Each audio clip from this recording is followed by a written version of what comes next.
পড়ালেখা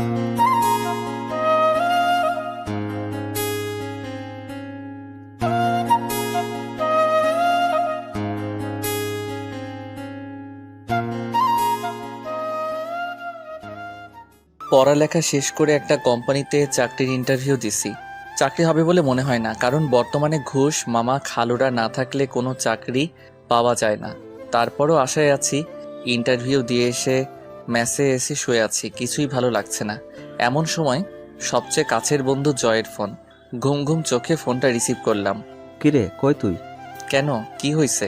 কিছু না, আমরা যেখানে প্রতিদিন বসে আড্ডা দিই সেখানে চলে আয়। আচ্ছা, তুই একটু অপেক্ষা কর, আমি আসছি। তারপর ফ্রেশ হয়ে রওনা দিলাম। যেতে যেতে বরং আপনাদের আমার পরিচয়টা দিয়ে যাক। আমি হলাম অভ্র। দুনিয়াতে আপন বলতে কেউ নেই। আর যার সাথে ফোনে কথা বলছিলাম সে হলো আমার কলেজ জীবনের বন্ধু জয়। এখন আপন বলতে সেই আমার কাছের লোক। আপনাদের সাথে কথা বলতে বলতে আমার গন্তব্যে পৌঁছে গেলাম। কিরে, এত জরুরি তলব, কি হয়েছে? তেমন কিছু না। তা তো চাকরির ইন্টারভিউর কি খবর? চাকরিটা কি হবে? তুই তো জানিস বর্তমান এত সহজে চাকরি পাওয়া যায় না। তারপরও তারা বলছে 2 দিন পর জানাবে। আরে তুই কোনো টেনশন করিস না, দেখিস চাকরিটা ঠিক হয়ে যাবে। তাই যেন হয়। তারপর জয়ের সাথে আড্ডা দিয়ে রাতে ম্যাচে ফিরলাম। 2 দিন পর দুপুরবেলায় ম্যাচে শুয়ে আছি, এমন সময় ম্যাচের কেয়ারটেকার এসে একটা চিঠি দিয়ে গেল। চিঠিটা খুলতেই দেখলাম 2 দিন আগে যেই কোম্পানিতে চাকরির ইন্টারভিউ দিছিলাম চিঠিটা সেখান থেকে এসেছে। চিঠিটা পড়ে দেখলাম চাকরিটা হয়ে গেছে। আমি এটা দেখে সাথে সাথে জয়কে ফোন দিলাম। হ্যালো জয়, কোথায় তুই? কেন, কি হয়েছে? আরে ভাই, ফোনে বলা যাবে না, তুই তাড়াতাড়ি দেখা কর। আচ্ছা, আমি এখনই আসছি। তারপর জয় আসলো। এবার বল, কি এমন কথা যা ফোনে বললি না? আরে দোস্ত, তুই তো জানিস যে 2 দিন আগে আমি একটা চাকরির ইন্টারভিউ দিছিলাম। হ্যাঁ, তো কি হয়েছে? আজ সেই কোম্পানি থেকে চিঠি আসছে। তা চিঠিতে কি লেখা আছে? দোস্ত, চাকরিটা হয়ে গেছে। বলিস কি রে, তাড়াতাড়ি ট্রিট দে। আরে বোকা, শুধু কি ট্রিট? চল, আজ আমার পক্ষ থেকে তোকে ডিনার করাবো। তারপর ডিনার শেষে তাড়াতাড়ি চলে আসি, কারণ কাল সকালে আবার জীবনের নতুন একটা ধাপ শুরু হতে চলছে। মানে আমার চাকরি জীবনের শুরু। সকালে ঘুম থেকে উঠে তাড়াতাড়ি অফিসের জন্য তৈরি হয়ে রওনা দিলাম, যাতে প্রথম দিন যে করেই হোক দেরি না হয়। অফিসের লিফটে প্রবেশ করার সময় কিছু একটার সাথে ধাক্কা খেলাম, কিন্তু কিসের সাথে যে ধাক্কা খেলাম তা খেয়াল করি না। পরে এক টিমে বলে উঠল, এই যে মিস্টার, চোখে দেখেন না? জি, আমি না হয় চোখে দেখি না, ঠিক আছে। তা আপনার চোখ কি বাসায় রেখে আসছেন? কি বললেন আপনি? কেন, চোখের সাথে সাথে কি কানেও সমস্যা নাকি যে শুনতে পাননি? আপনার সাহস তো কম না, যাতা বলে যাচ্ছেন। যাতা কোথায় বললাম? ধুর, যত সব ফালতু। কথাটা বলে চলে গেল। আমিও লিফট থেকে নামতে যাব, তখনই এক ছেলে ডাক দিয়ে বলল, কি ভাই, নতুন মনে হচ্ছে? হ্যাঁ। ভাইয়ের ভাগ্যটা মনে হয় ভালো না। কেন ভাই, এমন করে বলছেন কেন? আপনি যে মেয়েটার সাথে এতক্ষণ কথা কাটাকাটি করলেন, আপনি জানেন সে কে? কেন, কে সে? এই অফিসের বসের একমাত্র মেয়ে। বলেন কি? তাহলে তো মনে হয় চাকরিটার হলো না। দেখেন কি আছে কপালে। লোকটার কথা শুনে মনটা খারাপ হয়ে গেল। নিজেকে মারতে ইচ্ছে করছে। কি দরকার ছিল মেয়েটার সাথে কথা কাটাকাটি করার? একটু সরি বললেও তো সব ঠিক হয়ে যেত। এসব কথা ভাবতে ভাবতে বসের কেবিনের দিকে যেতে লাগলাম। কেবিনের সামনে গিয়ে ভয়ে ভয়ে দরজাটা খুলে বললাম, স্যার আমি কি ভিতরে আসতে পারি? আসুন। তারপর আমি ভিতরে গিয়ে দেখি স্যারের মেয়েও ভিতরে বসে আছে। বসুন। আর তুমি তো নতুন, তাই না? জি স্যার। তা তোমার নামটা জানো কি? অভ্র। চেহারার সাথে নামটাও পুরাই জোকার। কথাটা বলে সে কেবিন থেকে বার হয়ে গেল। ও হচ্ছে আমার মেয়ে রিয়া। ওর কথাই কিছু মনে করো না বাবা, ও একটু এমনই। আসলে মা মরা মেয়েটা আমার আদর যত্নের কমতি রাখিনি, তাই কিছু বলি না। না স্যার, আমি কিছুই মনে করি নাই। মনে মনে আল্লাহকে অসংখ্য ধন্যবাদ দিলাম, কারণ রিয়া স্যারকে কিছুই বলে নাই। রিয়ার নামটা যেমন সুন্দর, রিয়া দেখতে অনেক সুন্দর, শুধু একটু রাগী। তাহলে যাও, তাহলে আজ থেকে কাজে লেগে পড়ো। তারপর স্যারের কেবিন থেকে বের হয়ে গেলাম। ম্যানেজার সাহেব আমাকে একটা কেবিন দেখিয়ে দিলেন, আমি গিয়ে সেখানে বসলাম। এভাবে সময়টা খুব ভালোই কাটছিল। এর ভিতরে ম্যাচ চেঞ্জ করে এখন একটা ফ্ল্যাট বাসায় থাকি। একদিন স্যার আমাকে তার কেবিনে ডাকলেন। আমি কেবিনের দিকে যাচ্ছি আর ভাবছি হঠাৎ স্যার কি মনে করে ডাকলেন। এইসব কথাগুলো ভাবতে ভাবতে স্যারের কেবিনের সামনে চলে এসেছি। দরজার সামনে গিয়ে আমি বললাম, স্যার আসতে পারি? আরে অভ্র, আসো আসো, ভেতরে এসে বসো। ধন্যবাদ স্যার। আমাকে হঠাৎ করে ডাকলেন কেন স্যার? ও হ্যাঁ, এই নাও। আমার দিকে একটা কার্ড এগিয়ে দিয়ে, এটা কিসের কার্ড স্যার? এটা হচ্ছে আমার একমাত্র মেয়ে রিয়ার বিয়ের কার্ড। তাই অফিসের সবাইকে দাওয়াত দেওয়া হয়েছে, শুধু তুমি বাকি ছিলে। আমি কার্ডটা খুলে পড়তে লাগলাম। বিয়ের বাকি আর মাত্র 2 দিন। পড়া শেষ করে স্যারকে বিদায় জানিয়ে স্যারের কেবিন থেকে চলে আসি। তারপর নিজের কেবিনে এসে জয়কে ফোন দিলাম। রিং হচ্ছে তো হচ্ছে, ফোন রিসিভ করার কোনো কথাই নেই।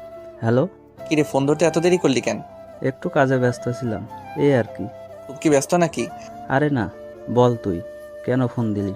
আজ বিকেলে একটু দেখা করিস। কেন রে, কিছু হয়েছে নাকি? না রে, তোর সাথে একটু কাজ আছে। আচ্ছা, তাহলে বিকেলে দেখা হচ্ছে। ওকে। বিকেলে জয়ের সাথে দেখা করতে গেলাম। কিরে, তোর আসতে এত দেরি হলো যে? আর বলিস না, রাস্তায় যে জ্যাম, তারপর আবার অফিস থেকে বের হতে একটু দেরি হয়ে গেছে। ও আচ্ছা, তাহলে বল তোর খবর কি? নতুন বাসায় যাওয়ার পর তো তোর সাথে দেখাই হয় না। এই তো চলছে কোনো রকম। ও শোন, তোকে যে জন্য ডেকেছি, বল শুনি। তোকে আমার সাথে এক জায়গায় যেতে হবে, তুই কিন্তু না বলতে পারবি না। তা না হয় যাওয়া যাবে, কিন্তু যাবিটা কোথায়? একটা বিয়েতে। কি, তুই আমাকে না জানিয়ে বিয়ে করছিস? আরে কি বলিস এসব? তোকে ছাড়া আমি এসব করবো তুই ভাবলি কি করে? তাহলে কার বিয়েতে যাওয়ার কথা বলছিস? আরে স্যারের মেয়ের বিয়ে, তাই স্যার অফিসে সবাইকে দাওয়াত করছে। তা বিয়েটা কবে শুনি? এই তো 2 দিন পর। বুঝলাম। তা বিয়েতে কি উপহার দিবি, কিছু কি ভাবছিস? আরে সেই জন্যই তো তোকে আজ ডাকছি, না হলে তোকে বিয়ের দিন বলতাম। আচ্ছা, আমি ভেবে দেখি কি দেয়া যায়, আর তুইও ভাব কেমন। আচ্ছা, আজ তাহলে যাওয়া যাক। দেখতে দেখতে বিয়ের দিন চলে এলো। আমি আর জয় যথারীতিভাবে একটা ছোট উপহার নিয়ে বিয়ে বাড়িতে উপস্থিত হলাম। বাড়িটা অনেক সুন্দর করে সাজানো হয়েছে, কিন্তু আমরা যখন বাড়ির ভিতরে প্রবেশ করলাম তখন অনেকটা অবাক হলাম। আরে ভাই, অবাক না হয় কি কোনো উপায় আছে? একে তো বিয়ে বাড়ি, তারপরও চারপাশ কেমন নীরব হয়ে আছে। কিরে শালা, ভুল করে কোন বাড়িতে এসে পড়লাম নাকি? আমারও তো তাই মনে হচ্ছে। দাঁড়া, ঠিকানাটা আরেকবার ভালো করে দেখে নিই। তাই দেখ তাড়াতাড়ি। না রে ভাই, ঠিকানা তো ঠিকই আছে। তাহলে মানুষজন সব কোথায়? চল একটু ভেতরে গিয়ে দেখি। তারপর আমরা দুইজনে আরেকটু ভিতরে যেতেই কিছু মানুষ দেখতে পেলাম। সবাই যেন নীরব হয়ে আছে, কারো মুখে কোনো কথা নাই। আমি আমার একজন কলিগকে জিজ্ঞাসা করলাম, কি হয়েছে ভাই, সবাই এমন নীরব কেন? কি আর হবে, স্যারের মেয়ে যার সাথে বিয়ে হওয়ার কথা ছিল তারা নাকি এখন আর আসবে না। আসবে না মানে? তারা এমনটা কি করে করতে পারে? তারা নাকি স্যারের সাথে ব্যবসায়িক শত্রুতার জন্য এমনটা করেছে, শুধুমাত্র প্রতিশোধ নেওয়ার জন্য। এ তো পুরো বাংলা ছায়াছবির মতো কাহিনী। কি বলিস তুই এসব? আমি আমার কলিগকে জিজ্ঞেস করলাম। স্যারকে কোথাও দেখছি না যে, কোথায় সে? এইসব কথা শোনার পর সে অসুস্থ হয়ে পড়েছে, তাই তাকে হাসপাতালে নিয়ে যাওয়া হয়েছে। কোন হাসপাতালে? তারপর তার কাছ থেকে হাসপাতালের ঠিকানাটা নিয়ে হাসপাতালে গেলাম। সেখানে পৌঁছে দেখি রিয়া ম্যাডাম বাইরে বসে কান্না করছে। বধূর সাথে তাকে দেখতে একদম লাল পরীর মতো লাগছিল। আমি তার কাছে গিয়ে জিজ্ঞেস করলাম, স্যার এখন কেমন আছে? একটা রুমের ভেতর থেকে একজন ডাক্তার বাইরে এসে বলে, আপনাদের মধ্যে অভ্রকে? জি আমি। কেন, কি হয়েছে? আপনাকে উনি রাখছে। স্যারকে উদ্দেশ্য করে কথাটা বললেন। আমি আর কিছু না ভেবে আমি আর জয় দুইজনে একসাথে স্যারকে যেখানে রাখা হয়েছে সেখানে গেলাম। স্যার আমাকে দেখে বললেন, বাবা অভ্র, তোমার সাথে আমার কিছু কথা ছিল। হ্যাঁ স্যার বলুন। অভ্র, এতক্ষণে তো সব ঘটনাই শুনতে পারছো। তা বাবা, তুমি আমার একটা কথা রাখবে? স্যার কি কথা, আপনি আমায় বলুন, আমি অবশ্যই আপনার কথা রাখার চেষ্টা করব। আসলে তোমাকে যে কথাটা কিভাবে বলি ঠিক বুঝে উঠতে পারছি না।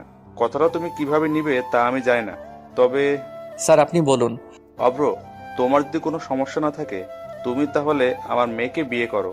অফিসের বস হিসেবে না, একজন বাবা হিসেবে তোমাকে আমি এই কথাটা বলছি। কোনো কথাই বের হচ্ছে না। আসলে স্যারের কথা শুনে আমি কি উত্তর দিব তা আমি বুঝতে পারছি না। স্যার আমার চুপ করে থাকতে দেখে আবারও বললেন, বাবা, এভাবে চুপ করে থেকো না, তুমি একটু ওকে বুঝাও। জয়কে উদ্দেশ্য করে বলল কথাটা। জয় আমাকে একপাশে গিয়ে বলল, দেখ ভাই, তুই তো স্যারের কথাটা মেনে নে। সে এত করে রিকোয়েস্ট করছে, তুই আর না করিস না। আর বিয়ে আজ না হয় কাল তো করতেই হবে, তাই না? তুই তো আমার কোনো কথাই অমান্য করিস না, তাই এই কথাটাও রাখ। কি রে, এত কি ভাবছিস? হ্যাঁ বলে দে। আমি তোমাকে হাত জোর করছি বাবা, তুমি আমাকে ফিরিয়ে দিও না প্লিজ। এ কি করছেন স্যার, আপনি আমার গুরুজন, আপনার কথায় আমি রাজি, কিন্তু কিন্তু কি? রিয়া ম্যাডাম কি রাজি হবে? ও, তুমি চিন্তা করো না, আমার কথা ও কখনো অমান্য করবে না। তারপর স্যার রিয়া ম্যাডামকে ভেতরে ডাকলেন। রিয়া ম্যাডাম তার চোখ মুছতে মুছতে ভেতরে আসলেন। তারপর স্যার তাকে বললেন, রিয়ামা, আমার একটা কথা রাখবি? কি কথা বাবা, বলো। তোমার সব কথাই আমি রাখবো। মারে, তুই অভ্রকে বিয়ে কর। দেখ মা, আমার মান সম্মান এখন সব তোর উপর, তুই আর না করিস না, তুই রাজি হয়ে যা। বাবা তুমি যা ভালো বুঝো তাই করো তাহলে। তোমায় বলেছি না, আমার মেয়ে কখনো আমার কথার অবাধ্য হবে না। তাহলে আজই তোমাদের বিয়ে হবে। যা আপনি ভালো মনে করবেন। তাহলে আমি একটু আসি, তোরা একটু অপেক্ষা কর। তুই আবার কোথায় যাবি এখন? বারে, তোর বিয়ে, তোর ভাবিকে একটু জানাতে হবে না? এই কথা বলে বাইরে চলে গেল জয়। চলো তাহলে বাসায় যাওয়া যাক। আমাদের দুইজনের উদ্দেশ্য করে বলল কথাটা। কিন্তু তোমার শরীর তো ভালো নেই। না রে মা, তোর বিয়ে হলে আমার শরীর এমনিতে ঠিক হয়ে যাবে। তারপর স্যার আর আমরা সবাই মিলে স্যারের বাসায় গেলাম। আরে বুঝতে পারছেন না কেন যাচ্ছি? আরে ভাই, আজ যে আমার বিয়ে। অবশেষে আমাদের বিয়েটা খুব ভালোভাবে হয়ে গেল। এখন আমি বাসর ঘরে বাইরে জয়ের সাথে দাঁড়িয়ে আছি। জয় আমাকে জোর করে বাসর ঘরে ঢুকিয়ে দিল। আমি ঘরে প্রবেশ করে দেখি রিয়া ম্যাডাম বিছানায় বসে আছে। আমি আস্তে করে দরজাটা লাগিয়ে ঘুরে দেখি রিয়া ম্যাডাম আমার সামনে দাঁড়িয়ে আছে। আমি তাকে আমার সামনে দেখে কিছুটা ঘাবড়ে যাই। আমি ভাবছিলাম সে হয়তোবা আমাকে সালাম করার জন্য খাট থেকে নেমে আসছে, কিন্তু আমার ধারণাকে ভুল প্রমাণ করে সে আমাকে যা বলল তা শোনার জন্য আমি মোটেও প্রস্তুত ছিলাম না। এই যে আপনি আমাকে বিয়ে করলেন কেন? চুপ করে আছি, কি বলবো ঠিক বুঝে উঠতে পারছি না। কি হলো, চুপ করে আছেন কেন? না মানে আপনার বাবা বলেছে তাই। বাবা বললো আর আপনি রাজি হয়ে গেলেন? কেন, আপনি কি এই বিয়েতে খুশি নন? না। তাহলে আপনি বিয়ের জন্য হ্যাঁ বললেন কেন? ওটা তো বাবার মান সম্মানের কথা ভেবে রাজি হয়েছি। আপনি কি করে ভাবলেন যে আমাদের অফিসের একজন সাধারণ কর্মচারীকে আমার স্বামী হিসাবে মানতে পারবো? মাথা নিচু করে রিয়া ম্যাডামের কথাগুলো শুনছি। আর হ্যাঁ, খবরদার যদি কখনো স্ত্রীর অধিকার দেখাতে আসেন তো বুঝতেই পারছেন। কি হলো, কিছু বলছেন না কেন? আচ্ছা, আপনি যেমনটা ভালো বুঝবেন। এখন ঘুমাতে চান? আচ্ছা, এই বলে খাটের দিকে যাচ্ছি, আবারও রিয়া ডাক দিলেন। এই যে, ওদিকে কোথায় যাচ্ছেন? কেন, আপনি না বললেন ঘুমাতে যেতে? আপনাকে কি খাটে গিয়ে ঘুমাতে বলছি? যত সব। তাহলে আমি কোথায় শুবো? আমি কি জানি, যেখানে খুশি সেখানে শুবেন, কিন্তু খাটে না। তারপর আমি কি আর করব, বালিশ নিয়ে বাইরে যাচ্ছি। রিয়া পেছন থেকে আবার ডাক দিলেন। এ কি, বাইরে কোথায় যাচ্ছেন? কেন, অন্য রুমে যাচ্ছি। না, অন্য রুমে যাওয়ার দরকার নেই। আপনি এই ঘরে সোফায় শুয়ে পড়েন। কি? এত অবাক হওয়ার কিছু নেই। এখন যদি বাইরে যান, এটা যদি অন্য কেউ দেখে তাহলে আমাকে খারাপ ভাববে। উফ, মেয়ের মাথায় বুদ্ধি আছে বলতে হবে। এই কিছু বললেন মনে হয় আপনি? না না, কিছু বলি নাই তো। সত্যিই তো? হ্যাঁ সত্যি, আমি কিছুই বলি নাই। তারপর আর কি করার, চুপচাপ সোফায় গিয়ে শুয়ে পড়লাম। একটু পর আমি আবার বললাম, কি হলো, লাইটটা বন্ধ করছেন না কেন? যদি লাইট বন্ধ করলে আপনি খারাপ কিছু করেন? কি, আমাকে দেখে কি আপনার এমন মনে হয়? না, আপনাকে দেখে ঠিক মনে হয় না, তারপরেও তো বলা যায় না কার মনে কি চলে। আমি কিছুটা রাগ করে রুম থেকে বাইর হয়ে চলে যাচ্ছি, তখন আবার রিয়া বলল, এ কি, আবার কোথায় যাচ্ছেন? কেন, আমি এই রুমে থাকলে তো খারাপ কিছু করতে পারি, তাই আমি চলে যাচ্ছি। এই না না, আর বাইরে যেতে হবে না, আমি লাইট বন্ধ করে দিচ্ছি। কিন্তু? আবার কিন্তু কি? তাহলে ড্রিম লাইটটা জ্বালিয়ে রাখি। ওকে রাখেন। দূর, মেজাজটাই খারাপ করে দিল। তারপর সে লাইটটা বন্ধ করলো ঠিকই, কিন্তু ডিম লাইটটা জ্বালিয়ে রাখছে। আমি আর কিছু না বলে ঘুমানোর চেষ্টা করছি, কিন্তু কিছুতেই ঘুম আসছে না। আপনারই বলুন, সোফায় শুলে কারো ঘুম আসে? তারপরও চেষ্টা করছি। কতই না স্বপ্ন ছিল আজকের এই দিনটাকে নিয়ে। ভেবেছিলাম বাসর ঘর কতই না সুন্দর হয়, আর আজ দেখছি রিয়ার দিকে তাকিয়ে দেখে সে ঘুমিয়ে গেছে। তার মুখটা দেখতে একদম নিষ্পাপ বাচ্চাদের মতো লাগছিল। যতই ওর দিকে তাকিয়ে থাকছি ততই ওর মায়ায় পড়ে যাচ্ছি। ওর মুখের দিকে তাকিয়ে থাকতে থাকতে কখন যে ঘুমাই গেছি মনে নাই। সকালের দিকে শরীরে পানি পড়ছে। আমি ভাবলাম হয়তোবা স্বপ্নের মধ্যে বৃষ্টি পড়ছে, তাই সেদিকে কোনো খেয়ালই দেই নাই। একটু পর যখন আবার পানি দিল তখন বুঝলাম না এটা কোনো স্বপ্ন না কে যেন আমার গায়ে পানি ঢেলে দিছে। ঘুম ঘুম চোখে তাকিয়ে দেখি রিয়া কোমরে হাত দিয়ে দাঁড়িয়ে আছে। তাকে দেখতে তখন খুব সুন্দর লাগছিল, এমনিতেও সুন্দর, তারপর আবার শাড়ি পরেছে। একটু পর রিয়ার কথাই বাস্তবে ফিরে আসলাম। কি হলো, এভাবে তাকিয়ে কি দেখছেন? তোমায় দেখছিলাম। কি? না মানে এত সকালে এই শীতের ভিতর শরীরে পানি দিলেন কেন? এত সকাল মানে ঘড়ির দিকে তাকিয়ে দেখেন একবার। এই রে, এ তো অনেক দেরি হয়ে গেছে রে। যাও তাড়াতাড়ি খাবারের ব্যবস্থা করো, আমার খুব ক্ষুধা লাগছে। যান তাহলে ওইদিকে রান্নাঘর, রান্না করেন গিয়ে। কি, আমি রান্না করব মানে? তাহলে কে রান্না করবে? আমি রান্না করতে পারি না, আপনি গিয়ে রান্না করেন তাড়াতাড়ি। কি, মেয়ে মানুষ হয়ে রান্না করতে পারেন না? দেখুন, এসব কথা শুনতে চাই না, যান গিয়ে রান্না করেন। এই ছিল কপালে? এই কথাটা বলে রান্না করতেই রান্নাঘরের দিকে যাচ্ছি রান্না করার জন্য। আসলে আগে একা থাকতাম তাই একটু একটু রান্না করতে পারি। রান্না শেষ করে আমি যখন আসলাম, এসে তো আমি তখন পুরাই অবাক। আমার অবাক হওয়ার কারণ হচ্ছে, আমি যখন রান্নাঘর থেকে বের হলাম তখন দেখি রিয়া টেবিলে বসে বসে খাবার খাচ্ছে। আমি তার কাছে গিয়ে তাকে বললাম, আপনি খাবার কোথায় পেলেন? কোনো কিছু না বলে শুধু খাবার খাই। কি হলো, কিছু বলছেন না কেন? ভাবি এসেছে খাবার নিয়ে। ভাবি মানে কার ভাবি? আমাদের কথার মাঝে জয়ের বউ মানে আমার ভাবি এসে হাজির। তিনি এসে আমাকে বললেন, কি দেবর, বউকে একদিনের ভেতর আমাকে ভুলে গেলে? না মানে।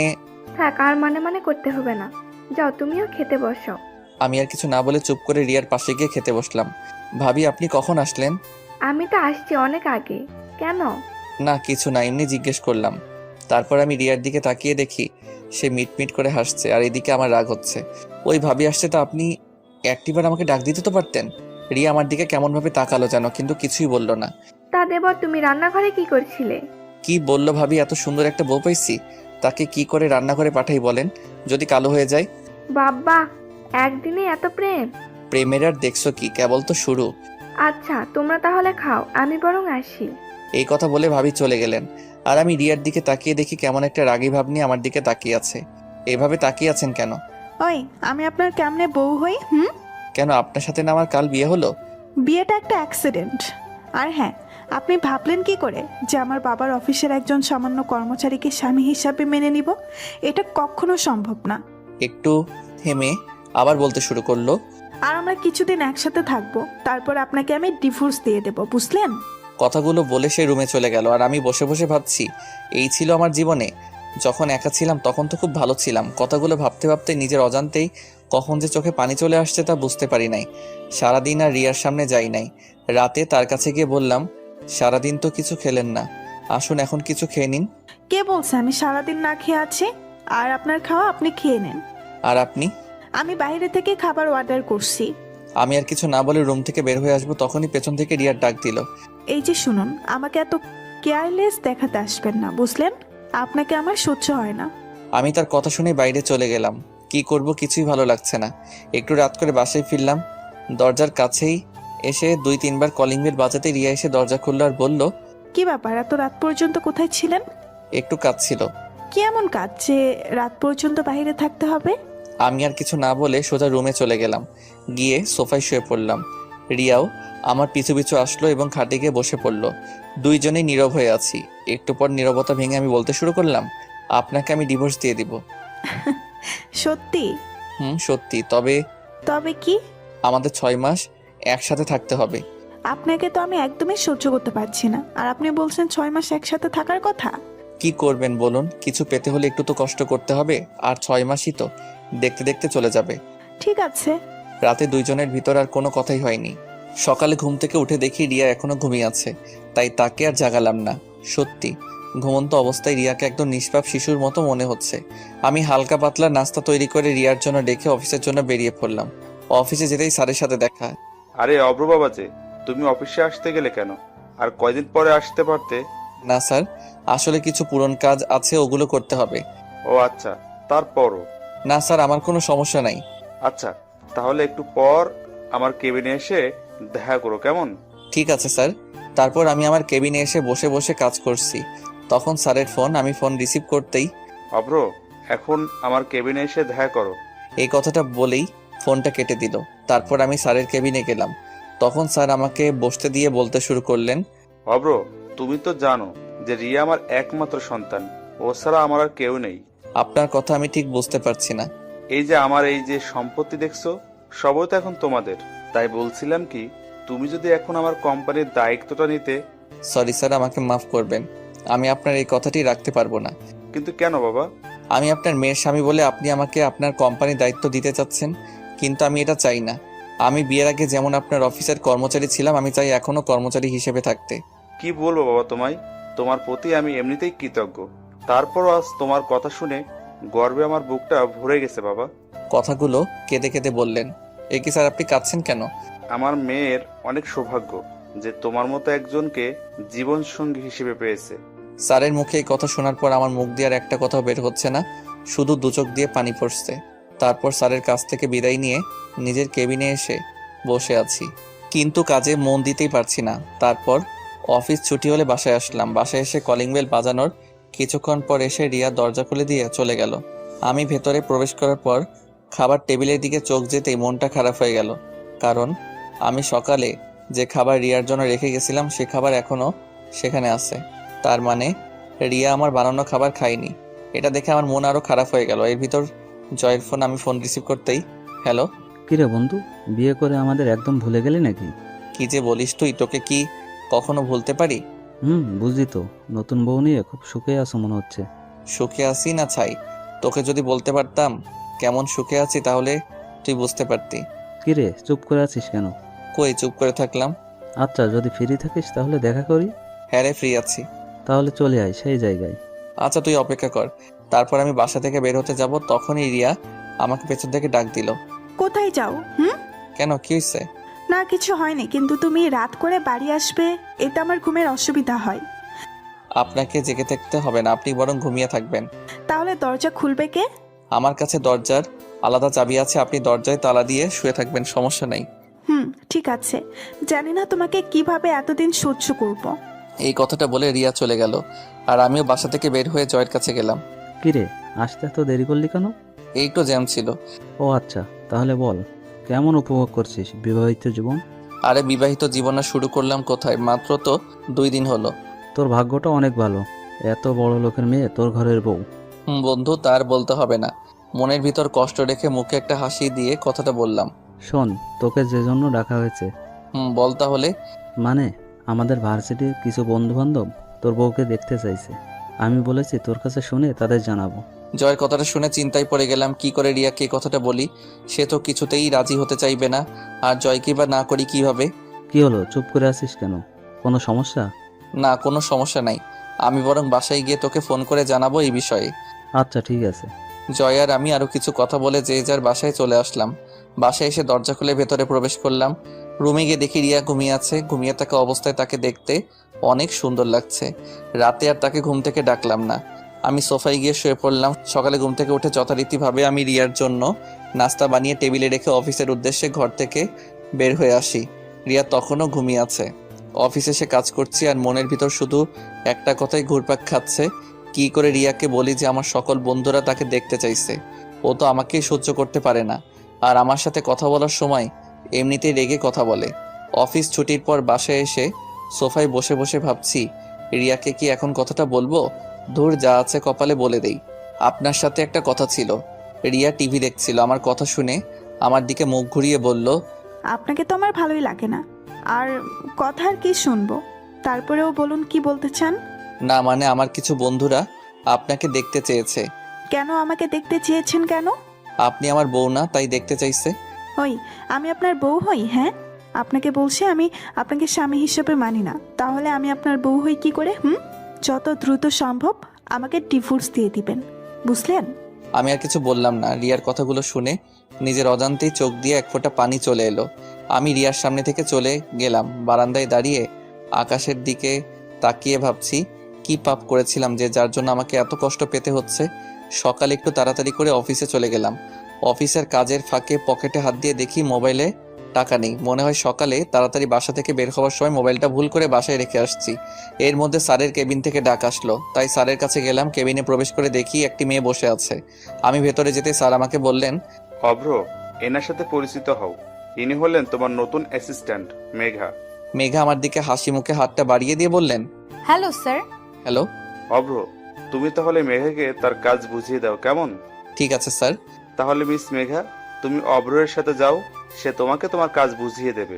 Okay sir.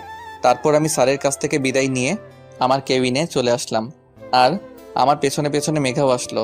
তারপর মেঘা আমাকে বলল, স্যার বলুন আমাকে কি করতে হবে? আপনার প্রথম কাজ হলো আমাকে স্যার বলা বাদ দিতে হবে। তাহলে আপনাকে কি বলে ডাকবো? আপনি আমাকে প্রয়োজন হলে নাম ধরে ডাকবেন, তবু স্যার বলবে না, আমার ভালো লাগে না। ডাকতে পারি, কিন্তু একটা শর্তে। কি শর্ত? আপনিও আমাকে আমার নাম ধরে ডাকবেন, আর আমাকে আপনি করে বলতে পারবেন না। আচ্ছা ঠিক আছে, এখন কাজের কথায় আসা যাক। ঠিক আছে। ওই যে কেবিনটা দেখছেন, ওটা এখন থেকে আপনার কেবিন। বাহ, ভালো তো, আপনার পাশে থাকা যাবে। কি বললেন? না কিছু না। তাহলে এখন আপনি আপনার কাজে যান। আবার আপনি করে বলছেন? আচ্ছা সরি, কেমন? যাও, তুমি তোমার কাজে যাও। এবার হয়েছে? হ্যাঁ। তারপর আমি আমার কাজ করতে লাগলাম। অফিস ছুটি হলে আমি রিক্সার জন্য বাইরে দাঁড়িয়ে আছি। তখনই মেঘা এসে বলল, কি ব্যাপার, তুমি এখনো এখানে দাঁড়িয়ে কেন? রিক্সার জন্য দাঁড়িয়ে আছি। ও আচ্ছা, তা তোমার বাসা কোথায়? কেন? না মানে যদি কিছু মনে না করো, আমি তোমাকে তোমার বাসায় পৌঁছে দিতে পারি। আরে তুমি যাও, আমি ঠিকই রিক্সা পেয়ে যাব। আরে আসো তো। অনেকটা জোর করে আমাকে তার সাথে রিক্সায় তুলে নিল। আমিও রিক্সায় উঠে তার থেকে একটু দূরে বসার চেষ্টা করছি, যেন তার শরীরের সাথে টাচ না লাগে। আমার এই কাজ দেখে মেঘা বলল, আপনার কি কোনো সমস্যা আছে? কই না তো। তাহলে এত দূরে সরে বসে আছেন কেন? না ঠিক আছে, আমার কোনো সমস্যা হচ্ছে না। কিন্তু আমার সমস্যা হচ্ছে। কি সমস্যা? তুমি যেখানে বসে আছো যদি একটু ঝাঁকি লাগে তুমি তো পড়ে যাবে। তখন তো রাস্তার মানুষ ভাববে আমি তোমাকে ধাক্কা দিয়ে ফেলে দিছি। কি হলো, আমার দিকে এগিয়ে বসুন। তারপর আর কি করার, বাধ্য হয়ে তার দিকে এগিয়ে বসা লাগলো। এই মামা, রিক্সা থামাও। কেন রিক্সা থামাতে বলছো?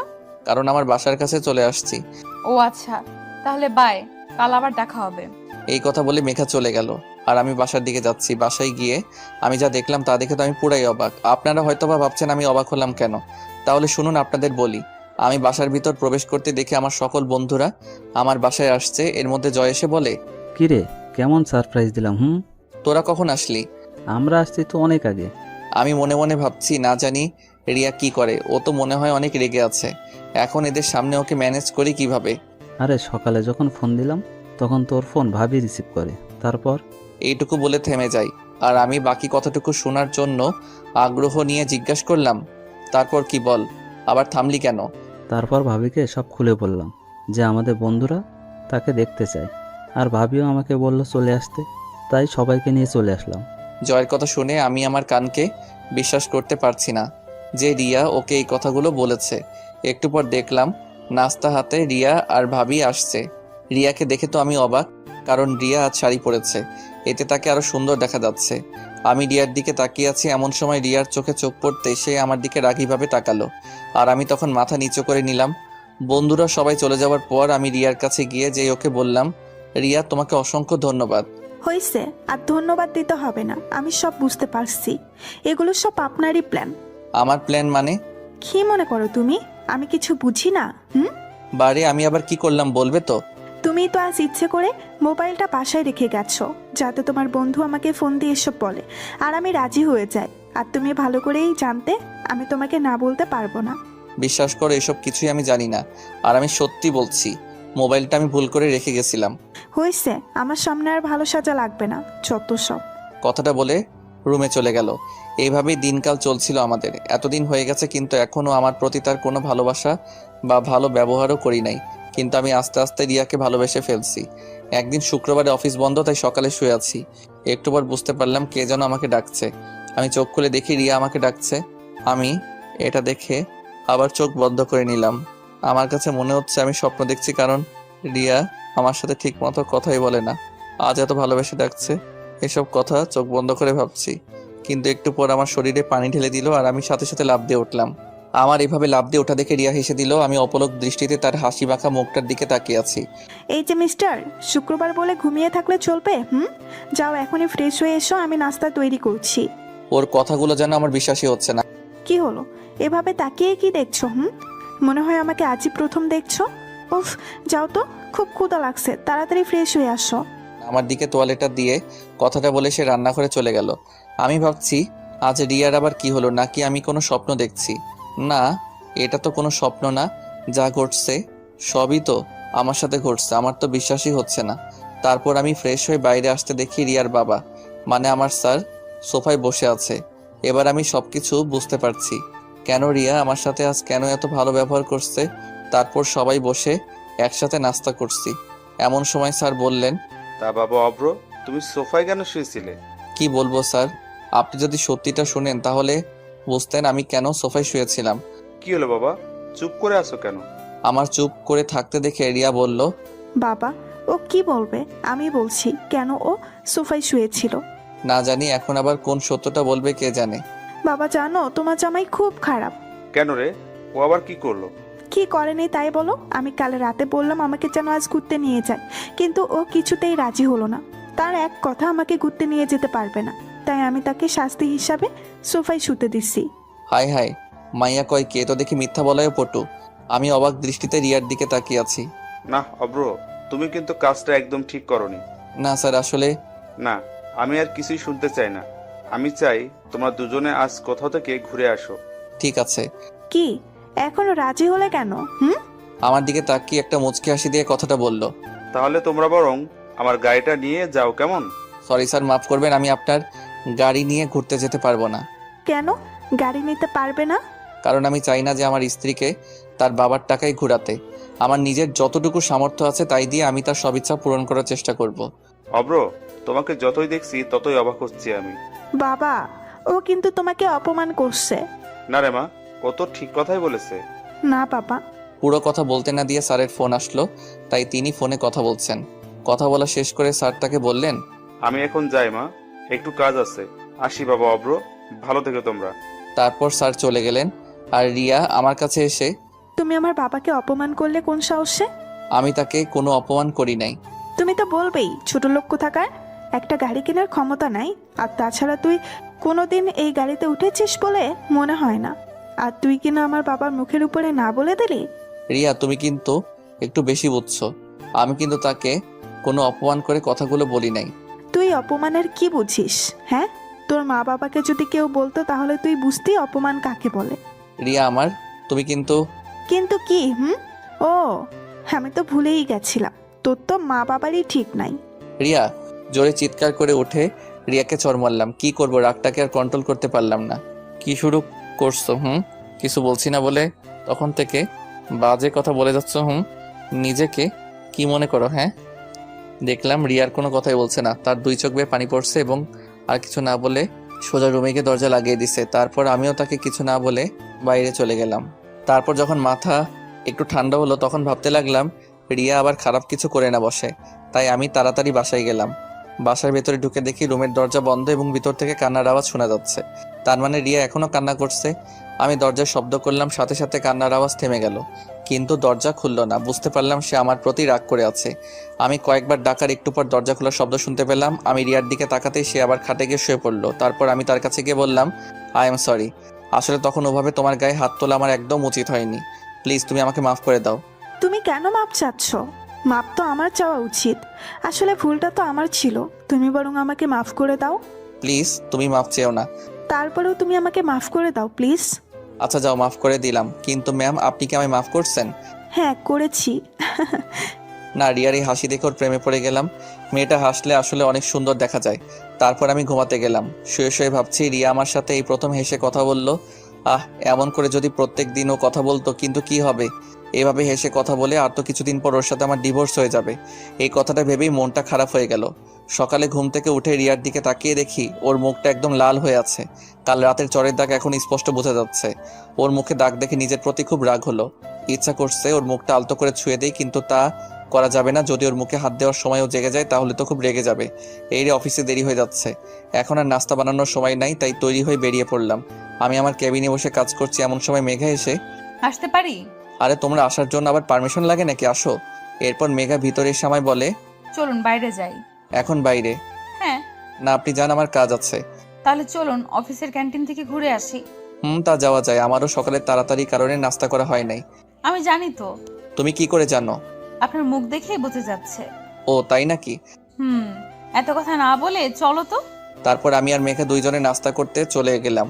নাস্তা করার এক পর্যায়ে মেঘা বলল, আচ্ছা অব্র, আমি দেখতে কেমন? কি হলো, বলছো না যে? কি বলবো? উফ, যা জানতে চাইছে তাই বলো। সত্যি কথা বলতে তুমি দেখতে খুবই সুন্দর। সত্যি? আরে হ্যাঁ। নাস্তা শেষে আমি আবার আমার কাজ করছি। অফিস ছুটি হওয়ার পর আমি সোজা আমার বাসায় চলে আসি। কলিং বেল দিতেই বরাবরের মতো রিয়া এসে দরজা খুলে দিয়ে চলে গেল।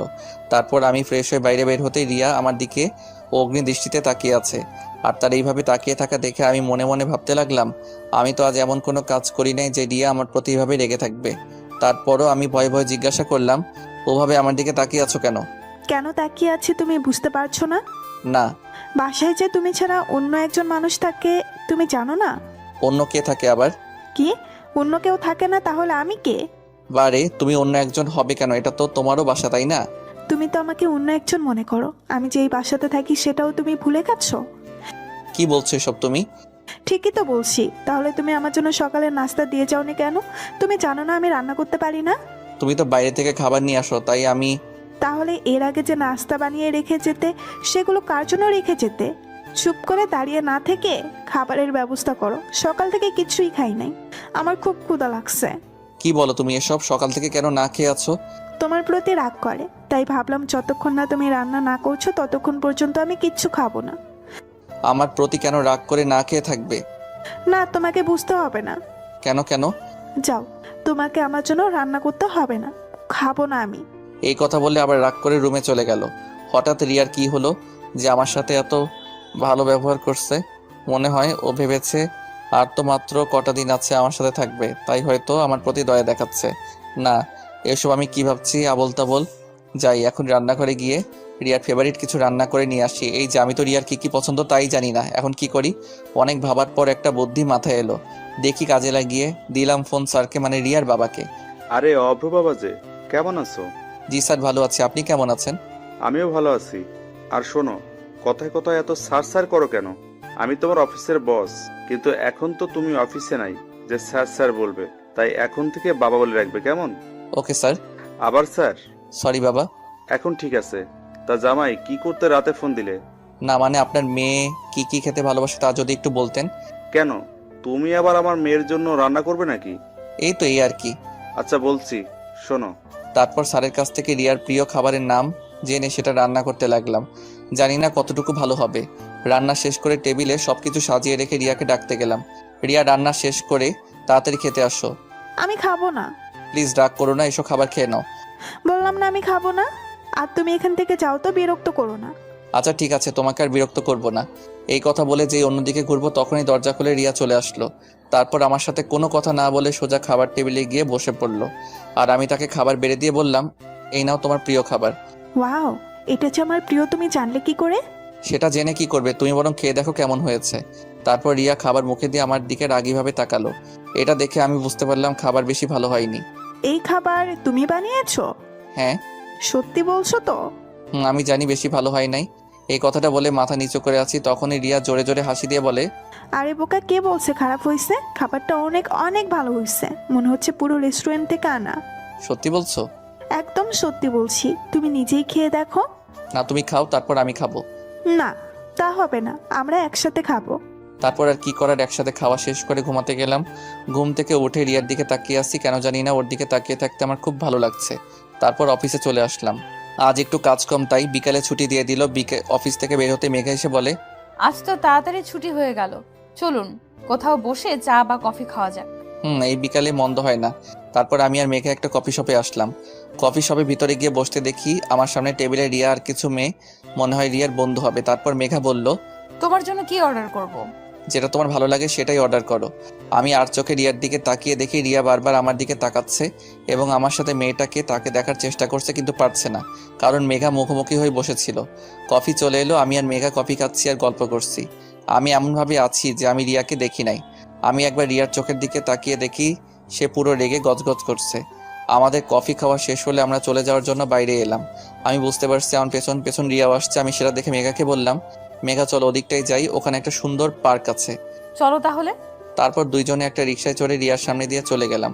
ঘোরা শেষ হলে রাতে বাসায় ফিরলাম। বাসায় এসে দেখি দরজাটা আগে থেকেই খোলা, তাই আমি ভেতরে প্রবেশ করি। একটু পর রিয়া আমার কাছে এসে বলে, কোথায় ছিলে এত সময়? কোথায় থাকবো, আবার অফিস ছিলাম। তোমার অফিস তো অনেক আগেই ছুটি হয়ে গেছে, এত সময় কোথায় ছিলে? বন্ধুদের সাথে ছিলাম। ও আচ্ছা, তা মেয়েটা কে শুনি? কোন মেয়ে? এই যে যার সাথে কফি শপে এত হাসাহাসি করে কথা বলছো। তুমি জানলে কিভাবে যে আমি কার সাথে বসেছিলাম? তা আমি দেখেছি তোমাদের দুজনকে। তাই নাকি?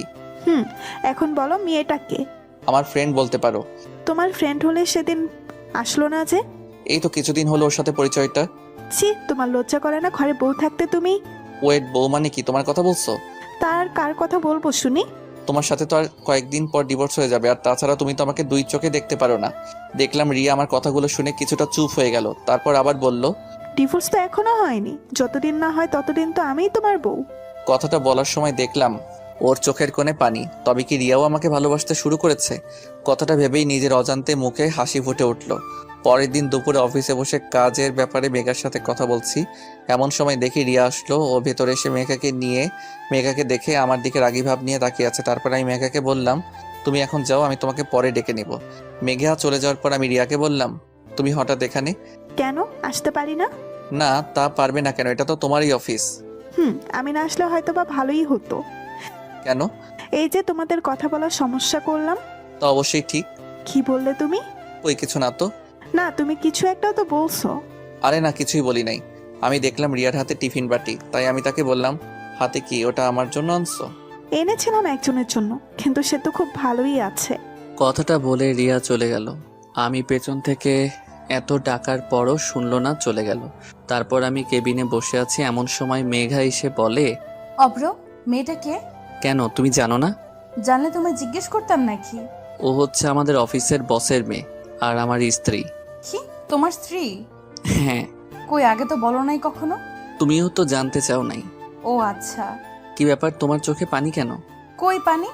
বলে নিজের হাত দিয়ে চোখটা মুছলো। আমি দেখতে পাচ্ছি তোমার চোখে পানি। মনে হয় চোখে কিছু পড়েছে। কই দেখি তো। না, তোমাকে দেখতে হবে না। বলে সে চলে গেল। অফিস ছুটি হওয়ার পর কোথাও মেঘাকে দেখলাম না। তারপর আমি বাসায় চলে আসি। বাসায় এসে ফ্রেশ হয়ে রান্না করতে যাব, তখনই রিয়া এসে বলে, তোমাকে আজ রান্না করা লাগবে না। তাহলে রাতে খাবো কি? আজ আমি রান্না করছি। কি বলো তুমি? রান্না করা শিখলে কবে? রান্না করতে পারি না, তবে রান্না করার চেষ্টা করছি। সেগুলো কি খাওয়ার মতো হয়েছে? যাও, তোমাকে খাওয়া লাগবে না। আরে আরে, দেখো আবার রাগ করে। দাও, তাড়াতাড়ি খেতে দাও, খুব ক্ষুধা লাগছে। রিয়া মুখে হাসি নিয়ে খাবার বেড়ে দিল। আমি খাবার মুখে দিয়ে দেখি একটা খাবারেও লবণ হয়নি এবং খুব ঝাল হয়েছে। কেমন হয়েছে? খুব ভালো হয়েছে। তুমি এত ভালো রান্না করতে পারো, তাহলে আগে কেন রান্না করো নাই? সত্যি বলছো তুমি? হ্যাঁ। তারপর রিয়া নিজে খেতে বসলো। এই কি করছো তুমি? কেন, আমি খাবো না? না, এগুলো তো আমার জন্য রান্না করছো, তাই আমি খাবো। বারে, প্রথমবার রান্না করলাম, খেয়ে দেখতে হবে না কেমন হয়েছে? তারপর আর কি করার, সে খেতে বসলো। খাবার প্রথমে মুখে দিতেই ফেলে দিয়ে পানি পানি বলে চিৎকার করতে লাগলো। আমি তাকে পানি ধরে দিলাম। তারপর সে পানি খেয়ে আমাকে বলল, এত বাজে হয়েছে, তুমি খাচ্ছ কি করে? ছি ছি। তুমি এত ভালোবেসে আমার জন্য প্রথমবার রান্না করছো, এটাই অনেক। রিয়া শুধু আমার মুখের দিকে তাকিয়ে বলল, না, তোমাকে এটা খেতে হবে না, আমি বাইরে থেকে খাবার অর্ডার করছি। না, অর্ডার করলে তোমার জন্য করো, আমি তো আজ এগুলিই খাবো। খাওয়া শেষ করে ঘুমাতে গেলাম। ঘুম থেকে উঠে ফ্রেশ হয়ে বাইরে আসার সাথে সাথে রিয়া আমার দিকে একটা কাগজে মোড়ানো খাম দিয়ে বলে, এটা নাও। কি এটা? আমি কি জানি, এটা একজন লোক এসে দিয়ে গেল, বললো তোমায় দিতে। আমি রিয়ার হাত থেকে খামটা নিয়ে পড়তে লাগলাম। পড়া শেষ হতেই রিয়া আমাকে বলল, কি এটা? এতে কি আছে? ওই যে তুমি যা চেয়েছিলে তাই। মানে কি? এটা ডিভোর্স পেপার, উকিল সাহেব পাঠিয়েছে। এখন এটাতে দুইজনে সাইন করে দিলে তুমি মুক্ত হয়ে যাবে। কথাটা শুনে রিয়ার মুখটা ফ্যাকাশে হয়ে গেল। এই নাও, আমি সাইন করে দিছি, এখন তুমি সাইন করে দিলেই হয়। কথাগুলো বলে আমি অফিসে চলে আসি। একটু পর ফোনটা বেজে উঠলো। ফোনের দিকে তাকিয়ে দেখি স্যার ফোন করছে। হ্যালো। অভ্র, তুমি এখনই হাসপাতালে চলে আসো। কেন স্যার, কি হয়েছে? রিয়া, রিয়া। বলুন না, রিয়ার কি হয়েছে? ও ঠিক আছে তো? বাবা, রিয়া সুসাইড করেছে। কথাটা শুনে আমার পায়ের নিচ থেকে যেন মাটি সরে গেল। তাই আর এক মুহূর্ত দেরি না করে তাড়াতাড়ি বেরিয়ে পড়লাম হাসপাতালের উদ্দেশ্যে। হাসপাতালে গিয়ে স্যারকে বললাম, স্যার রিয়া কোথায়? বলুন না, রিয়া কোথায়? অপারেশন থিয়েটারে। জানি না মেয়েটা কেন এমন পাগলামো করলো। সকালে হঠাৎ বাসায় গিয়ে সোজা নিজের রুমে চলে গেল। আমি পেছন থেকে ডাকার পর একটি বারও আমার ডাক শুনলো না। পরে আমি ঘরে গিয়ে দেখি সে বিষ খেয়েছে। কথাটা বলে কান্না করতে লাগলো। তারপর আবার বলল, তোমার সাথে কিছু হয়েছে? আসলে পুরো কথাটা আর বলতে পারলাম না। এর মধ্যে ডাক্তার চলে এলো। আমি তাড়াতাড়ি ডাক্তারের কাছে গিয়ে জিজ্ঞাসা করলাম, ডাক্তারও ঠিক আছে তো? দেখুন, রোগী এখন ঠিক আছে, একটু পর ওনাকে বেডে দেয়া হবে। ডাক্তার, আমি কি ওর সাথে দেখা করতে পারি? যান, কিন্তু প্লিজ ডাক্তার। আচ্ছা, যান তাহলে। তারপর আমি ভেতরে গিয়ে দেখি রিয়া ঘুমিয়ে আছে। ওকে দেখতে একদম বাচ্চাদের মতো লাগছে। আমি গিয়ে ওর মাথার কাছে বসে আছি। একটু পর রিয়া আস্তে আস্তে চোখ খুললো। তারপর আমি তাকে বললাম, কি ব্যাপার, এমন পাগলামো কেন করছো তুমি? কি করব বলো? তোমাকে যদি না পাই তাহলে এই জীবন রেখে কি লাভ বলো? তোমার সাথে যে খারাপ ব্যবহার করেছি, এতে করে তুমি আমাকে কখনো মেনে নিতে পারবে না। তাই বলে তুমি সুইসাইড করবে? কেন বাঁচালে আমাকে? আমি মরে গেলেই তো ভালো হতো। ঠাস করে রিয়ার গালে চড় মারলাম। তুমি আমাকে মারলে? মেরেছি, বেশ করেছি। আমার বউকে আমি মারছি, আর একবার যদি মরার কথা মুখে আনো তাহলে আবার মারবো বলে দিলাম। ভালোবেসে ফেলছি গো তোমায়। এই কয়দিন তোমায় অনেক ভালোবেসে ফেলছি। কথাগুলো আমাকে জড়িয়ে ধরে কেঁদে কেঁদে বলতে লাগলো। আমিও তাকে জড়িয়ে ধরে কেঁদে কেঁদে বললাম, আসলে এটা কোনো দুঃখের কান্না নয়, এটা হচ্ছে আনন্দের কান্না। আমিও যে তোমায় অনেক ভালোবাসি। যেদিন তোমায় প্রথম দেখেছি সেদিন থেকে তোমায় ভালোবেসে ফেলছি। তাহলে ডিভোর্স পেপারে সই করলে কেন? ওটা তো ডিভোর্স পেপার ছিল না। তাহলে? তুমি ভুলে গেছো আজ তোমার জন্মদিন। ওটাতে তোমার জন্মদিনের শুভেচ্ছা কার্ড ছিল, আর তুমি সেটাকে ডিভোর্স পেপার ভেবে সুইসাইড করতে গেছো। তবে রে দুষ্টু, দেখাচ্ছি তোমায় মজা। আরে আরে কি করো, ডাক্তার তোমাকে নড়তে বারণ করছে। তারপর আমি রিয়াকে জড়িয়ে ধরে কপালে ভালোবাসার স্পর্শ এঁকে দিলাম। এর মধ্যে স্যার এসে আমি কি আসতে পারি? না, এখন কারো আসা যাবে না। আমায় জড়িয়ে ধরে কথাগুলো বলল। এই পাগলি, কি করো, ছাড়ো বলছি। স্যার দেখছে তো। দেখলে দেখুক, আমার স্বামীকে আমি জড়িয়ে ধরছি। ওকে, থাকো তোমরা। 2 দিন পর রিয়াকে নিয়ে বাসায় ফিরলাম। রাতে রিয়াকে বললাম, আমি কি সোফায় শুবো? কি বলো তুমি? সোফায় শুতে চাও? এখনো দাঁড়াও তাহলে। এই বলে আমাকে দৌড়ানি দিল। আমি দৌড় দিয়ে খাটে শুয়ে পড়লাম। রিয়াও আমার বুকে এসে শুয়ে পড়লো। তারপর আমি বললাম, আচ্ছা আমাদের তো বাসরাত হয়নি, চলো না আজ আমরা বাসরাত উদযাপন করি। যাও দুষ্টু কোথাকার। এই বলে লজ্জায় তার মুখটা আমার বুকে সাথে চেপে ধরলো। তারপর আমরা 2জন মিলে হারিয়ে গেলাম ভালোবাসার অতলে। সকালে রিয়ার ডাকে ঘুম ভাঙলো। দেখলাম সে গোসল করে এসে আয়নার সামনে দাঁড়িয়ে তার চুল শুকাচ্ছে। আমি পেছন থেকে তাকে জড়িয়ে ধরলাম। তাই কি করছো? ছাড়ো বলছি। না, ছাড়তে মন চাইছে না। অফিস নেই আজকে? আজ যেতে মন চাইছে না, মন চাইছে সারাদিন তোমাকে এভাবে জড়িয়ে ধরে থাকি। তা বললে তো হবে না, যাও গিয়ে ফ্রেশ হও, আমি নাস্তা দিচ্ছি। তারপর আর কি করার, ফ্রেশ হতে চলে গেলাম। ফ্রেশ হয়ে এসে নাস্তা করে অফিসে যাওয়ার জন্য বের হতেই রিয়া বলল, এই শোনো, আজ একটু তাড়াতাড়ি ফিরবে কেমন? ওকে মহারানী। এই বলে রিয়ার কপালে ভালোবাসার স্পর্শ এঁকে দিলাম। অফিসে এসে যা শুনতে পাই তার জন্য আমি মোটেও প্রস্তুত ছিলাম না। মেঘা নাকি চাকরি ছেড়ে দিছে। কথা শুনে খুব অবাক হলাম। হঠাৎ কি এমন হলো যার জন্য সে চাকরি ছেড়ে চলে গেছে? এই কথাগুলো ভাবছি আর এমন সময় দেখলাম মেঘা আমার কেবিনের দিকে আসছে। মেঘা, আমি এই সব কি শুনছি? তুমি নাকি চাকরি ছেড়ে চলে যাচ্ছ? যা শুনেছেন সত্যি শুনেছেন। এসবের মানে কি? হঠাৎ করে চাকরিটা ছেড়ে দিচ্ছ কেন? আপনার জন্য। আমার জন্যে মানে কি বলছো এসব তুমি? জানেন আমার বাবাকে? আমি কি করে তোমার বাবাকে চিনবো? আমি তো তাকে দেখি নাই। আমার বাবা হচ্ছে এদেশের একজন স্বনামধন্য ব্যবসায়ী। নাম শুনেছেন? হ্যাঁ, তা শুনবো না কেন? তাছাড়া অফিসের একটা কাজে আমার সাথে তার ভালো পরিচয়ও আছে। তার মানে তুমি স্যারের মেয়ে? হ্যাঁ, আপনি ঠিকই ধরেছেন, আমি তার একমাত্র মেয়ে। তাহলে তুমি এই অফিসে চাকরি করছো কেন? শুধু তোমার জন্য। আমার জন্য কেন?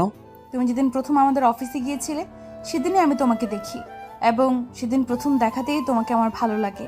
আর এই ভালো লাগা থেকেই আস্তে আস্তে তোমাকে ভালোবেসে ফেলি। এইটুকু বলে থেমে গেল আর কথাগুলো কেঁদে কেঁদে বলছে। তারপর আবার বলতে শুরু করলো, শুধু তোমার একটি নজর দেখার জন্য তোমার ভালোবাসার টানে এই অফিসে তোমার সহকারী পদে চাকরি নেই। কিন্তু আমি জানতাম না যে আমার ভালোবাসার মানুষটি আগে থেকে অন্য কারো হয়ে আছে। যখন জানলাম তখন নিজেকে শেষ করে দিতে চেয়েছিলাম। যাকে ভালোবাসি তাকে পাবো না যখন, তখন বেঁচে থেকে আর কি লাভ বলো? পরে ভাবলাম আমার ভালোবাসাটা না হয় তোমার আর রিয়ার মাঝেই বেঁচে থাক। কথাগুলো বলেই আমাকে জড়িয়ে ধরলো। আমি এখন কি করব কিছুই বুঝতে পারছি না। ভালোবাসি অভ্র, তোমাকে অনেক ভালোবাসি। তোমাকে ছাড়া যে আমি একটা মুহূর্তও থাকতে পারবো না। আমি তোমার সাথে থাকলে আমি আর নিজেকে ধরে রাখতে পারবো না। তাই আমি এখান থেকে চলে যাচ্ছি। জানি তোমাকে ছাড়া থাকতে কষ্ট হবে, তবুও চেষ্টা করব তোমাকে ছাড়া বেঁচে থাকার। কথাগুলো আমাকে জড়িয়ে ধরে বলছিল, পরে আমাকে ছেড়ে দিয়ে বলে, আর একটা কথা, আমি যদি তোমার মনে কোনো কষ্ট দিয়ে থাকি তাহলে আমাকে মাফ করে দিও, আর ভালো থেকো। কথাটা বলে কাঁদতে কাঁদতে চলে গেল আমার কেবিন থেকে। আর আমি সেখানেই দাঁড়িয়ে আছি। জানি না কখন নিজের অজান্তে চোখে পানি চলে এসেছে। একটু পর রিয়ার ডাকে বাস্তবে ফিরে আসি। কি হয়েছে তোমার? সেই কখন থেকে ডাকছি, কোনো সাড়া নেই তোমার। ও তুমি, তা কখন এলে? এই মাত্রই আসলাম। ও কি এমন ভাবছিলে যে আমি কখন আসছি তাও বুঝতে পারো নাই? না, তেমন কিছু না। তা তুমি হঠাৎ কি মনে করে অফিসে আসলে যে? কেন, আমার আসতে পারুন নাকি? তা হবে কেন? তারপরও আমাকে সম্পূর্ণ কথা বলতে না দিয়ে রিয়া বলল, আমি আসছি আমার মহারাজকে দুপুরের খাবার খাওয়াতে। তাই নাকি? তাহলে তাড়াতাড়ি করো, খুব ক্ষুধা লাগছে। আমি নিজের হাতে তোমার জন্য তৈরি করছি। কি খাওয়ার মতো তৈরি করছো তো, নাকি আগের দিনের মতো? কথাটা শুনে রিয়ার মুখ থেকে মুহূর্তেই হাসি চলে গেল। তারপর আমি তাকে বললাম, কি হলো, খাবার কি দিবে নাকি এমনভাবে দাঁড়িয়ে থাকবে? তারপর রিয়া আস্তে আস্তে আমাকে খাবারগুলো দিল। আর আমার মুখের দিকে কেমন হয়েছে তা জানার জন্য আগ্রহ নিয়ে তাকিয়ে আছে। আমি খাবারটা মুখে দিয়ে দেখলাম, না, আজ খাবারটা অনেক ভালো হয়েছে, যা আপনাদের লিখে বোঝাতে পারবো না। তারপর আমার মনের মাঝে একটু দুষ্টামি করার কথা মাথায় আসলো। তাই আমি রিয়াকে বললাম, এটা কি রান্না করছো তুমি? এটা কোনো মানুষ খেতে পারে? দেখি আমার কাছে আসো তো। আমার কাছে আসতেই রিয়ার গালে একটা কিস করলাম। এটা কি হলো? কেন, তুমি বুঝতে পারো নাই? তুমি আমাকে কিস করলে কেন? বারে, তুমি আমার জন্য এত ভালো রান্না করে আনছো, সেই পুরস্কার হিসেবে কিছু তো তোমাকে দিতে হয়, তাই দিলাম আর কি। তাহলে তুমি প্রথমে বললে কেন যে ভালো হয়নি? ওটা তো তোমাকে রাগানোর জন্য বলেছিলাম। তবে রে, যাও, তোমার সাথে আর কোনো কথাই বলবো না। এই রে, মনে হয় বউটা আমার অভিমান করছে। এখন কি করি? তাই বললাম, আমার পাগলিটা কি রাগ করছে? আমি কারো পাগলি না। কে বলছে? তুমি তো শুধু আমারই পাগলি। বললাম তো না। আচ্ছা যাও, তোমার আমার সাথে কথা বলা লাগবে না। তুমি আমার সাথে কথা না বললে আমিও কিছু খাবো না। না খেলে নাই। আচ্ছা ঠিক আছে। কথাটা বলে যে উঠতে যাব তখনই রিয়া আমার হাতটা ধরে বলে, এই, কোথায় যাও? হ্যাঁ, চুপ করে বসো এখানে। না আমি খাবো না। তুই খাবি না তো তোর শ্বশুর খাবে। ভালো তো, তাহলে তাকেই ডেকে এনে খাওয়াও। আমাদের কথার মাঝে রিয়ার বাবা মানে স্যার এসে হাজির। কাকে ডেকে আনার কথা বলা বলি হচ্ছে? এই তো রিয়া নিজের হাতে রান্না করে আনছে, তো তাই আপনাকেই ডেকে আনার কথা বলা হচ্ছিল। বলো কি, রিয়া মা আবার রান্নাও করতে পারে? হ্যাঁ। তাহলে তো খেতেই হবে। বাবা, তুমিও বসো, আমি তোমাকে খাবার দিচ্ছি। তারপর আমরা সকলে একসাথে দুপুরের খাবার খেলাম। খাওয়া শেষ করে স্যার চলে গেলেন। আর আমি রিয়াকে বললাম, রিয়া আমার না এখন মিষ্টি খেতে মন চাইছে। এখন মিষ্টি কোথায় পাবো? তুমি চাইলে মিষ্টি খাওয়াতে পারবে। ইশারা করে কথাটা বললাম। এই, একদম না। আমি আস্তে আস্তে রিয়ার কাছে যাচ্ছি আর সে একটু একটু করে পেঁচাচ্ছে। দেখো, একদম কাছে আসার চেষ্টা করবে না। তারপর রিয়া দেওয়ালের সাথে আটকে গেল। আমি কাছে যেয়ে ওর হাত দুটো চেপে ধরলাম। রিয়ার মুখের দিকে তাকিয়ে দেখি সে দু চোখ বন্ধ করে আছে এবং তার ঠোঁট দুটো কাঁপছে। এরপর আমাদের চার ঠোঁট একসাথে মিশে একাকার হয়ে গেল। আচ্ছা চলো, এখন আমাকে নিয়ে তুমি ঘুরতে যাবে। না এখন পারবো না, অনেক কাজ বাকি আছে। কি বললে তুমি? তুমি এখন বাসায় যাও, আমরা না হয় অন্য কোনো দিন ঘুরতে যাব, কেমন? না, আজই ঘুরতে যাবে আর এখনই যাব। দেখো পাগলামি করে না, এখন ছুটি চাইলে বস ছুটি দিবে না। বাহ, ভালো কথা মনে করিয়ে দিলা তো। অফিসের বসকে তুমি কি তা ভুলে যাচ্ছ? এই রে, কি বলতে কি বলে দিলাম। দেখলাম রিয়া আমার কেবিন থেকে হনহন করে বাইরে চলে গেল। আমি ভাবলাম হয়তোবা রাগ করে বাসায় চলে গেছে। আমার ভাবনাকে ভুল প্রমাণ করে দিয়ে আবারও রিয়ার আগমন, কিন্তু এবার সে একা আসেনি, তার সাথে তার বাবা মানে বসও এসেছে। এসে আমাকে প্রশ্ন, কি ব্যাপার অভ্র, তোমার কি এমন কাজের চাপ? না মানে হয়েছে, আর মানে মানে করতে হবে না।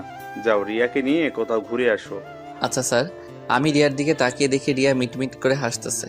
আর শোনো, যত কাজই থাকুক না কেন, আমার রিয়া মা ডাকার সাথে সাথেই চলে যাবে কিন্তু।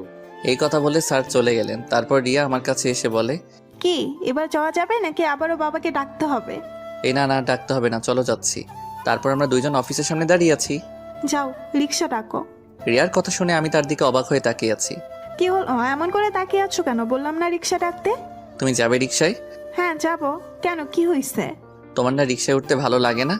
এখন ভালো লাগে। তুমি কি ডাকবে নাকি আমিই ডাকবো? এই না না, ডাকছি, তুমি একটু দাঁড়াও। তারপর আমরা দুইজন রিক্সাতে করে একটা পার্কের উদ্দেশ্যে যাচ্ছি। আর রিয়া আমার একটা হাত ধরে কাঁধে মাথা দিয়ে আছে। অফিসের পোশাক পরে কেউ ঘুরতে বের হয়? কেন, কি হয়েছে?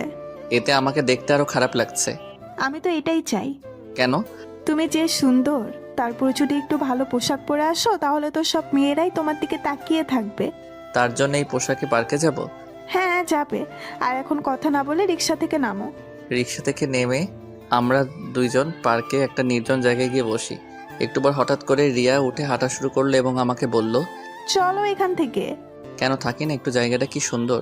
তোমার কাছে তো সুন্দর লাগবেই, মেয়েরা যে তোমার দিকে তাকিয়ে আছে এই জন্য থাকতে চাচ্ছ, তাই না? আরে কোথায় কোন মেয়ে তাকিয়ে আছে? হইছে, আর নাকামো করতে হবে না।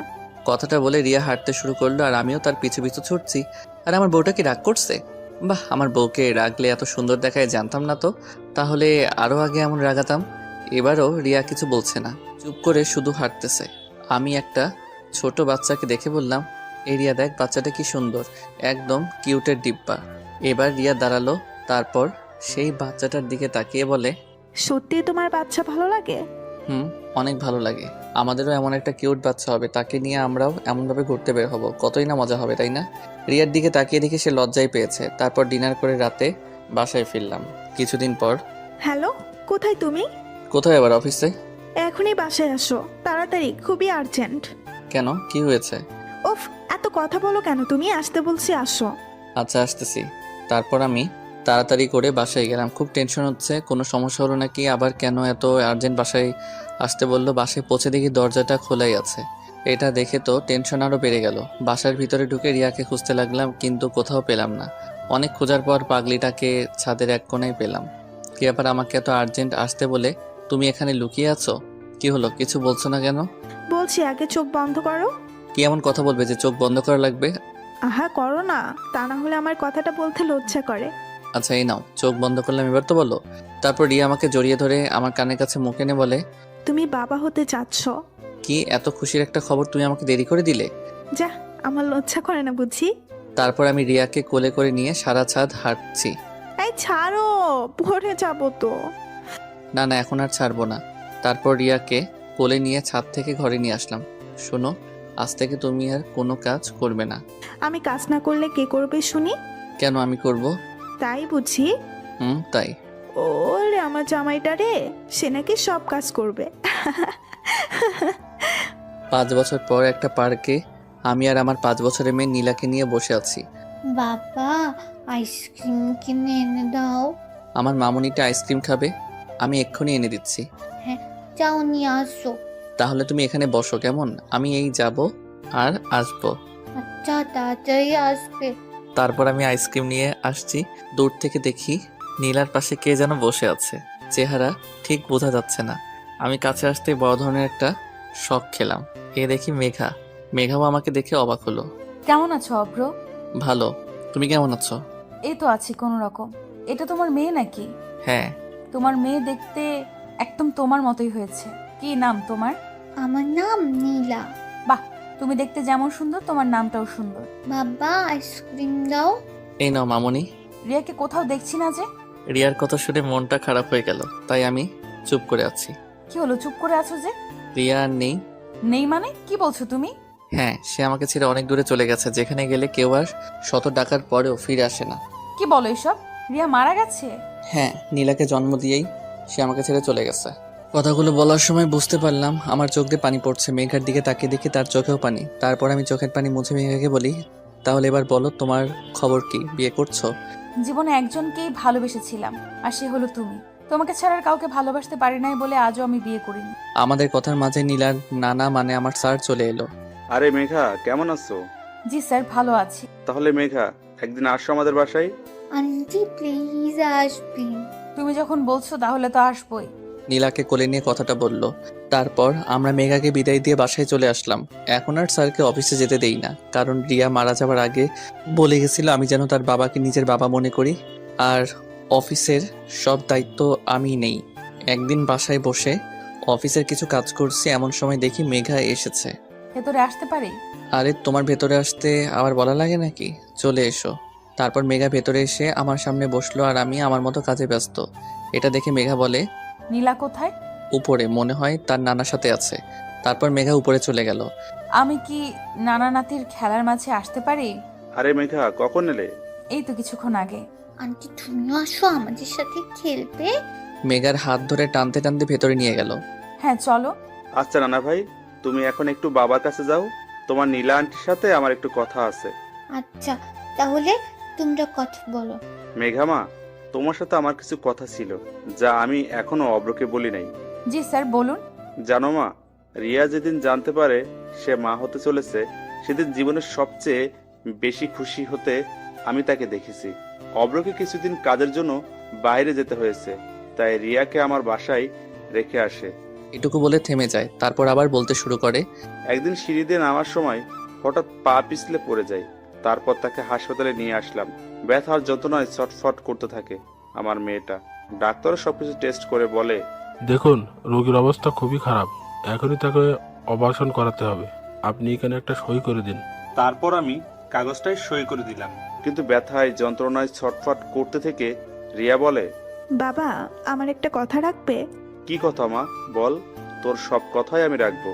যদি আমি অপারেশন থিয়েটারে মারা যাই, তাহলে শুভ্রকে তুমি আবার মেঘার সাথে বিয়ে দিও। মেঘা শুভ্রকে খুব ভালোবাসে। না মা, তুই চুপ কর, দেখিস তোর কিছুই হবে না। না বাবা, তুমি কথা দাও শুভ্রকে তুমি মেঘার সাথে বিয়ে দিবে। বাবা দেখো, আমার এমনই কপাল, আফ্রোকেও শেষবারের মতো একটিবার চোখের দেখাও দেখতে পারলাম না। না মা, তুই অভ্রকে দেখবি। আমি ওকে ফোন দিচ্ছি, ও আসছে বলেছে। এরপর রিয়াকে অপারেশন থিয়েটারে নিয়ে যাওয়া হয়। এর মধ্যে অভ্র চলে আসে।